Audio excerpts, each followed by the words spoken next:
Papa Sango Papa Sango pardon. Papa Sango na ye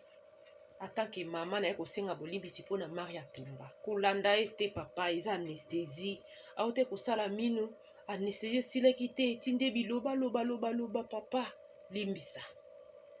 limbisa po ekosopa yo pe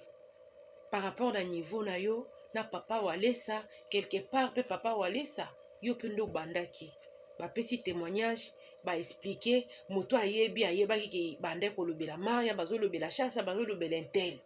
bolanda Maria Tumba te papa eza anesthésie nde mataki makasi na mutu aote kosala minu avant sala minu bakiso bapesaki wana mpona koyebika ndenge ezalaka va nini oyo opération so tokobenga ngo ninde saleke mwana loba bolimbisa ye Papa Sango limbisa meka ko retirer ba convocation et tout ekozala vraiment malamu te